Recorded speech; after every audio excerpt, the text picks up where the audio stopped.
If you played the new Lost Tales of Greece mission, then you might have run into Astra, a pretty powerful enemy. Well, there's actually a story behind her, because she is part of a Missable quest.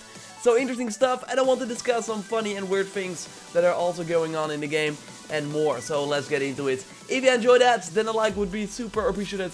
And let's go. Before we start, I want to make two corrections. In my previous Odyssey video, I mentioned Alcibiades, but completely, butchered that name. Not sure what happened. Of course, you know that I'm bad with names, in general, but that was, a whole new level. So I wanted to make that right, and I got the Drinker of Light in an Olympian gift the last time, and said that Sargon at one point, sold it as the weekly item, but actually meant the Greek Hello. I said that I did not buy that because that week I was in Japan, so I was not able to do the weekly reset. Well, guess that's the reason I made that mistake. Sorry for the people on the official Assassin's Creed Odyssey forum that were confused because I said it wrong. Would be nice to get this sword though, but now we get a blue item instead. Way better, way better. Anyway, you got a pretty nice epic item from killing Astra. You might have bumped into her while doing the new Poet's Legacy Lost Tales of Greece mission. If you watched my stream, then you saw me carefully ignore her all the time,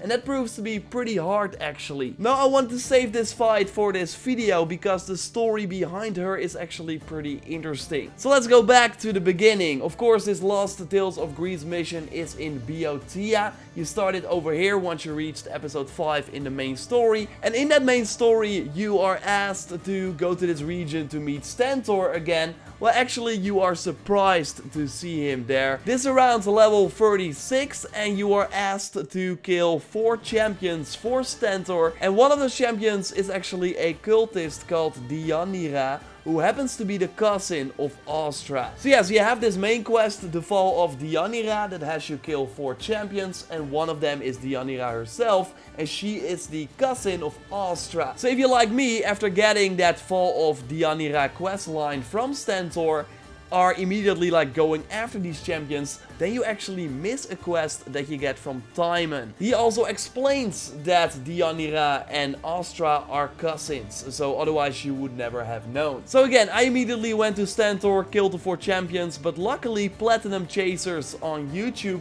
has footage of this sibling revenge quest that again is missable. He let me use his footage for this video, so I really appreciate that. I put a link to the Platinum Chasers YouTube channel in the description down below, so totally check that out. So again, the moment you step foot in Boeotia, before you have completed the Fall of Deianira questline, you can talk to Timon, who's playing a sad song for his brother that was killed by both Astra and Deianira. You can ask Timon why his brother was killed, and that was because his brother stood up against this cultist leader and said that she and Astra were bad for Boeotia. So they killed Timon's brother to send a message to people who stood up to them. So Timon wants revenge for his brother, as the name Siblings Revenge also implies, and you actually have to go out and kill Astra for this quest in a camp nearby. So yes, it's pretty close. You can take a boat and then you will be able to reach it, and you will see that there are actually some cultists nearby as well. We see Platinum Chasers take out some of those cultists with some very nice assassinations. No crit on Astra though, sadly, so he has to do the battle cry of Ares and the flaming sword combo to take her out. It proves to be a pretty worthy fight. Now she's dead, and after he murdered everyone in the camp, you actually have to loot her for this quest, also to get a necklace that Timon wants. That necklace was from his brother. After you succeeded, you can go back to Timon and also keep the necklace if you want, or give it to him. Platinum Chasers is a good man, so decided to give the necklace back. And then you can actually ask where Deianira is, since you again still need to kill her. Otherwise, again, you could not do this quest.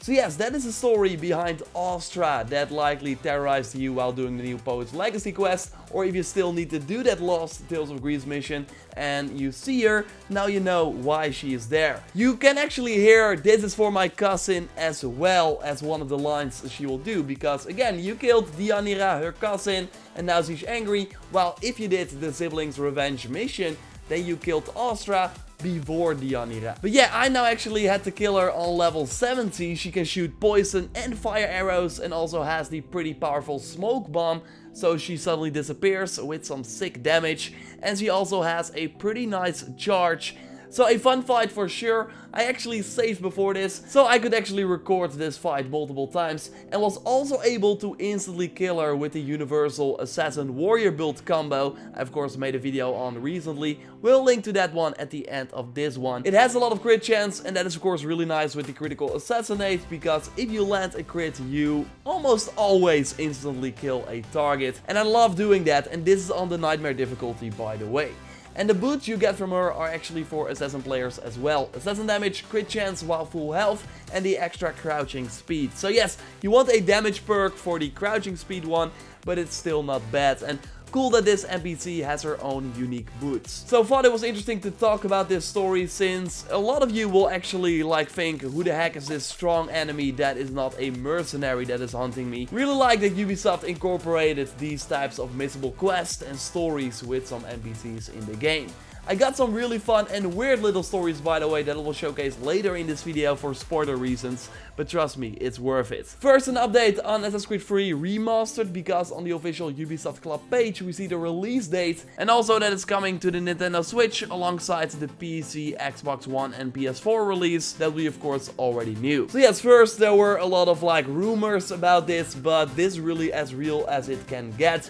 Thanks to KLSK for reaching out to me about this. Earlier, the Switch box art was already leaked, by the way, implying that both Assassin's Creed 3 and also Liberation are on one card for the Nintendo Switch. And yes, Assassin's Creed 3 Remastered on the Nintendo Switch sounds pretty cool actually. Of course, it's included in the Odyssey Season Pass, but being able to play this game on the go will be very cool. Again, March 29th is the date for this, although March 16th was first noted. Maybe that's the download date, but I'm not really sure. We'll of course keep you up to date here on the channel. So yes, let's go into spoiler territory right now. So if you haven't finished the main story of Odyssey, so the family story, you are warned. You can skip the spoiler section by going to 9:15 to see me open some Olympian gifts to hopefully get the freaking Hades Lieutenant. Okay, spoiler mode on. Because we already talked about Censor, right? Well, you can actually encounter Censor as a mercenary as well. Thanks to Guillermo for sharing shots with me, and I know other people did as well, so thanks for that. The story in the mercenary window implies that he became a mercenary if you did not kill him in the main story. He failed to kill you, but now he seeks revenge. Of course, you can also end up with him with a happy end, as a sort of happy family. But yeah, now he's a mercenary, but Guillermo actually notes that he did kill Censor in the main story, but he's still showing up as a mercenary. Doesn't make a lot of sense. Even weirder is that Revive Gaming has Censor 2 times in the Lieutenant window, likely one from the happy ending, then you of course get all the family members as a Lieutenant, but he then also encountered Censor as a mercenary.